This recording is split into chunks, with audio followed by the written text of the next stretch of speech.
Hello everyone, 76 Patriot here, and guys, last night it finally happened. The long-awaited debate between President Trump and Joe Biden occurred. And this is one that, let me just preface before I really kind of analyze and break this one down. This is a debate that, in my opinion, before it happened, I was thinking, it's really a win-win for Trump either way. Say he doesn't, for whatever reason, perform up to some people's expectations, he's not going to lose voters. He's really not. If he, does great, then that's, only going to help him surge more. And that's exactly what he did. He did a really good job. According to this article from I believe, a liberal source, Newsweek, Donald Trump crushed Joe Biden, according to a CNN poll. So CNN, very liberal outlet, not a pro-Trump outlet by any stretch of the word, obviously. 67% thought that Trump did better, and 33 thought that Biden, did okay. 67%. That is absolutely abysmal for Biden as an incumbent. That is awesome for Trump. That is fantastic.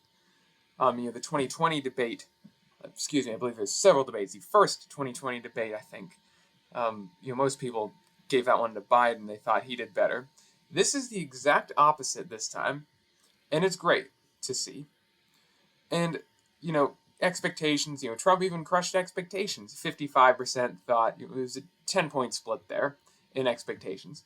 He outperformed them all. And there were some interesting takeaways from this debate, in my opinion.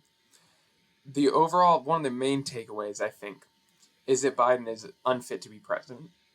I, don't even think it needs mentioning. I think any reasonable person can see that. But yeah, they even say the incumbent battling with a raspy voice, verbal gaffes, and several moments where he lost his train of thought. And he, when he's just staring off into whatever, the void off in the corner the whole time, or a good portion of the time, I should say, while Trump's talking and saying actually, stringing coherent sentences together, that has a bad look for an incumbent president in an election that is already not going in his favor by nearly every metric. And Trump was saying basically, a lot of things that the everyday American needs to hear. And of course, fact checkers from CNN found that we're not even going to mention the part about Trump because of course they're going to smear him and say all kinds of crap.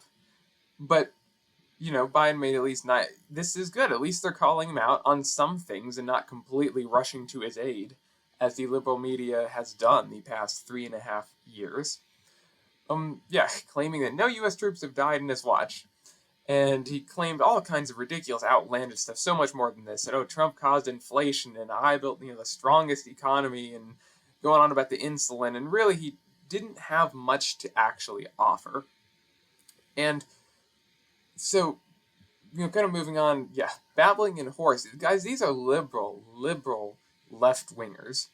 And they're coming out and saying, not even rushing to his aid and praising Biden. They're coming out and at least saying some of the truth, which is a great thing to see. Yeah, in the opening minutes, he repeatedly tripped over his words and misspoke and lost his train of thought. It was saddening to see. And honestly, it got to a point where he looked so much like, gosh, I don't even know, a mummy or a zombie at most. It was downright scary for a little bit there. And quite saddening to have as somebody who's supposed to be the leader of the free world and the most powerful man on the planet. But it was a great look for Trump. He came out swinging. He hit a lot of the points he needed to, hit the border topic really hard. And even some of the Biden's gaffes, they worked against him. Yeah, I found this one hilarious when I was watching. We finally beat Medicare. Then the mic cut him off right after that. And Trump said some genius or some, really smart statement that was like, oh yeah, I agree with that, and Trump is a witty person. I mean, he is smart. He's a very capable debater when he wants to be. And so that was a great look, and Biden, half the time, you could barely hear him. And I know his campaign just chalked that up to a cold. But regardless, honestly, I could barely understand what he was saying for segments of the debate. And even Trump said, I don't know if he knows what he said either. So overall, as we're just kind of going through and analyzing this debate, I think Trump did really, really well. Even better, honestly, than I was expecting him to. And Biden, for a week of being at Camp David and prepping and doing nothing other than uh, prepping for debating and going on who knows how many cocktails of drugs and amphetamines, he did not do that good. For literally, because Trump just got he didn't really have a lot of debate prep. He just spoke honestly, truthfully, said the things the American people want to hear. There was no excuse for such a weak performance on Biden's part, in my opinion. I mean, he had his handlers, prepping him, I'm sure. He had everything going for him. He had time. And it was an epic fail. And, this is something, sure, a debate, yeah, the Biden campaign acknowledged a debate would be a critical moment in this election. And this is why there are so many people that are now all of a sudden kind of panicking. I mean, the Democratic Party is really in an uproar from this. Democrats just committed collective suicide, said a party strategist, and it was an abysmal showing. First, this was his kind of Biden's kind of last gasp, if you will, to have some kind of a momentum or any kind of increase in popularity to win over voters, and he absolutely failed, utterly failed, and it's sad to see. Somebody that has such a hard time even getting around and walking and speaking, and honestly, it's incredibly sad to see that our country is in this state, in this shape. And this was a great look for Trump because he came out really looking as the strong one, and Biden not so much. And of course, found this hysterical. I'm not going to waste any more seconds than I have to on this one. But immediately after, I guess Jill Biden said, "Joe, you did such a great job. You answered every question. You knew all the facts." Now, this is somebody who, again, is in theory the leader of the free world and, the most powerful human being on the planet. And he is getting praised for answering every question. My gosh, the sorry state that we are in right now. And hopefully that's going to change come November. And here's just one more article. I don't want to drag this video on for too long, but this is going to be interesting to see where Democrats really take this from here. Democrats struggle to respond. This is NPR, so they claim to be unbiased. They're not. They're libs. Democrats struggle to respond to Biden debate performance. And this is something that, of course, there's been some conjecture, some supposition, you could say, about whether there's going to be a replacement candidate. I don't think that's going to happen.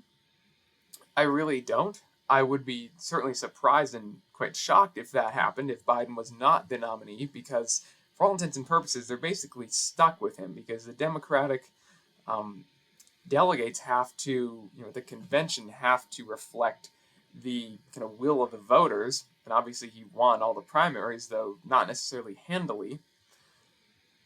But there is a lot of discontent and dissatisfaction within the Democratic Party right now, within the last 24 hours, not even 24 hours since the debate happened.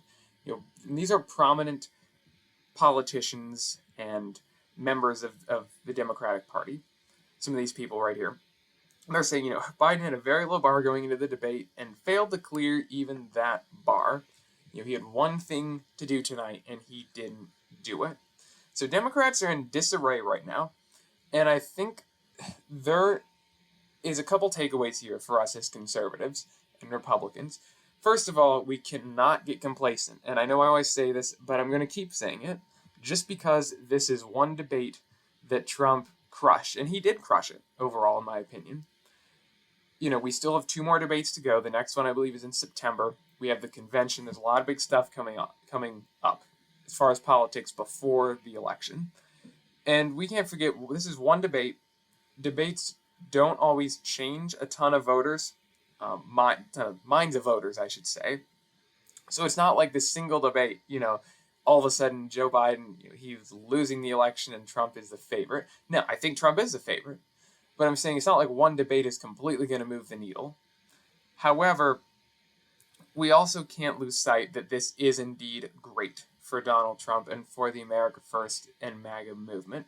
We can't deny this is a great look, because this was not, a lot of people did not think this 4 years ago in the debates that Trump was in.